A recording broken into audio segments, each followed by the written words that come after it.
Welcome. I'm Nathan Bell, and I'm the Finance and IT Director for the City of Springfield. In my presentation today, I will be covering both departments, starting with the Finance Department, followed by the IT Department. In addition to being responsible for the finance function of the city, I also oversee the administration of the city's municipal court. The Finance Department is split into three functional divisions. Starting with the Budget and Procurement Division, it's comprised of 3 FTE and is responsible for preparing the city's budget as well as the budgets for 3 additional agencies, Springfield Economic Development Agency, the Regional Fiber Consortium, and the Metropolitan Wastewater Management Commission. Additionally, they're responsible for supplemental budgets, the licensing and franchising program, long-range forecasting, process improvement initiatives, as well as oversight of the city's decentralized procurement activities, essentially making sure the city is compliant with all federal, state, and local laws, regulations, and ordinances in the city's procurement of goods and services. The Accounting and Financial Reporting Division is comprised of 6 FTE. They are responsible for the general ledger, accounts payable, accounts receivable, assessments, and the monthly and annual financial reports, including the city's annual comprehensive financial report. They also do the accounting and reporting for the 3 other agencies that I mentioned earlier and assist the budget division with the annual budget, supplemental budgets, and process improvement initiatives. And then finally, the municipal court division. It's comprised of 9.14 FTE. It is a misdemeanor and traffic court that averages about 12 to 13,000 cases a year. I want to mention that while the judges are on the finance org chart and show up in the finance budget, they are hired by and report directly to the city council. We have a presiding judge and then 3 pro tems that work part-time and provide the presiding judge with off-bench time as well as covering time off. The Finance Department mission, I'm not going to read through this slide, but please pause the presentation if you'd like to do so. The Finance Department's budget. The first chart shows the finance budget across all funds, and the second chart shows just the general fund. Across all funds, the Finance Department is funded by a number of different funds. In addition to the general fund, we have funding in the police local option levy for court operations. And then we have funding in the utility funds for 2 embedded positions that work primarily on utility fund activities. One of those positions is in the accounting division, the other one is in the budget and procurement division.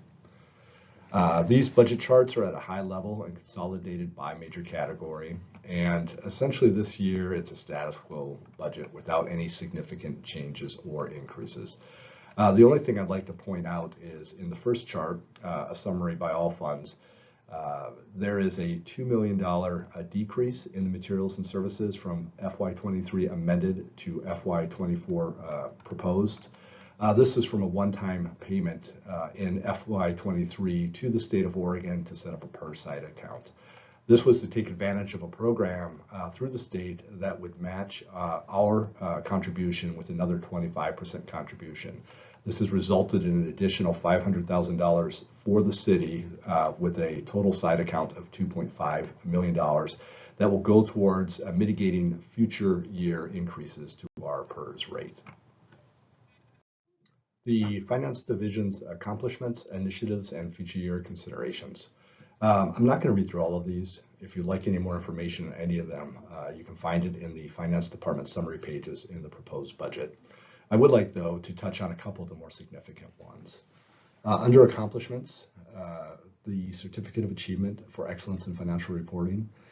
We received this award for our fiscal year 21 annual comprehensive financial report. This is the 41st consecutive year that we have received this prestigious award. This is an important award to us as it attests to the high standard of financial reporting, which is important to our citizens through a readable document to transparency of the financial activities of their city government. Also, it's an important document for rating agencies in determining our credit rating and worthiness as it relates to our borrowings for capital infrastructure and having better interest on those borrowings. Similar to the Financial Reporting Award, there's also a Distinguished Budget Presentation Award. And last year's initiative was to reorganize and streamline our budget document and align it with the criteria for this award. This past year, we submitted our fiscal year 23 budget document and received this award for the first time in many decades. I'm very proud of this accomplishment and look forward to submitting this document for future year awards. And then lastly, I want to touch on the long-term budget strategies under initiatives. In coordination with our city manager's office, we contracted with the Portland State University Center for Public Service to develop strategies to address the structural imbalance that we have in our general fund.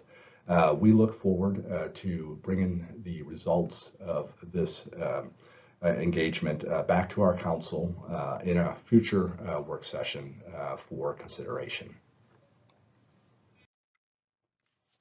And for the municipal court, again, I'm not going to go through all of them. You can find more information in the department summary page in the proposed budget. But the one I would like to touch on is under the initiatives, the treatment court. This is an initiative of our presiding judge, and he is working towards a treatment court pilot program that will be able to address high-risk, high-need offenders within our community who have a substance abuse or co-occurring disorder. The goal is to reduce substance abuse, reduce recidivism, and encourage the rehab of participants using community-based treatment. And then under future year considerations, mental health impact on the courts. The treatment court is an initiative that has resulted from this focus. However, this still remains a high priority for us.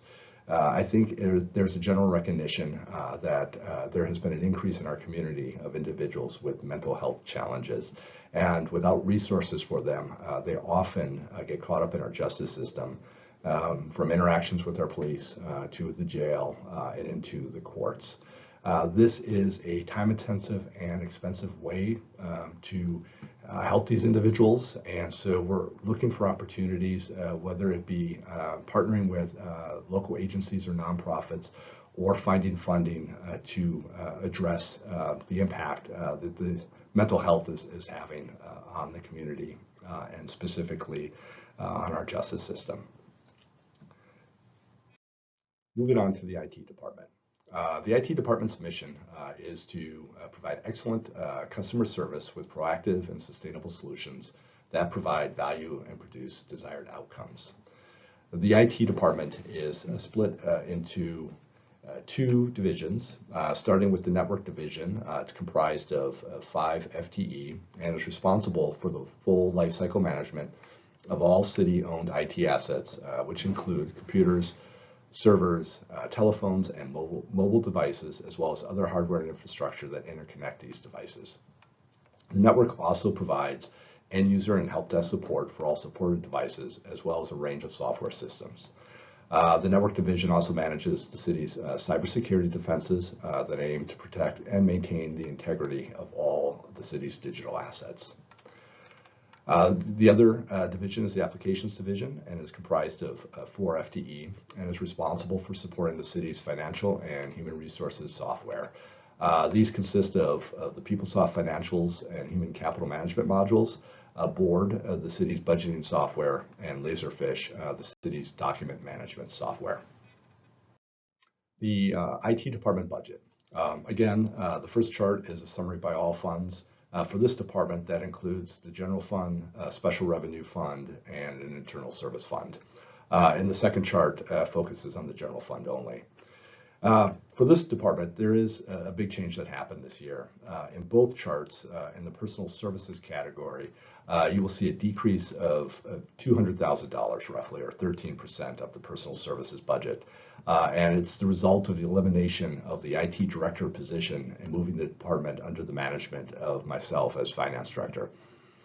I'd also like to highlight from the first chart that the budget for materials and services increased by approximately $125,000 or 11.2%, and is due to the replacement of network infrastructure components planned in fiscal year 24. The IT department accomplishments, initiatives, and future considerations. Again, I'm not going to touch on all of these. If you'd like more information on any of them, you can find it in the IT department's summary page in the proposed budget. But I would like to touch on a few of the more significant ones. Under accomplishments, two-factor authentication. We implemented two-factor authentication in fiscal year 23. This was important for us to maintain our cybersecurity coverage. Essentially what this does is for all devices that connect to our network, you need a second device, usually in the form of a dongle or a cell phone, that provides access to the network. Under initiatives, the city website modernization, the IT department's taking the lead in a citywide project to update the city's website. This will include improving functionality, navigation, and features to provide better online customer service and access to information. And then finally, under future considerations, cybersecurity. Additional to the two-factor authentication, there's other initiatives that we'll be doing in future years. Cybersecurity will continue to be a high priority of the city, and the IT department's going to need to adapt and update its approach to best protect the city's digital assets. That concludes my presentation. Thank you for viewing. If you have any questions, do not hesitate to reach out to me. I can be reached at email at nbell@springfield-or.gov or by phone at 541-726-2364. Thank you.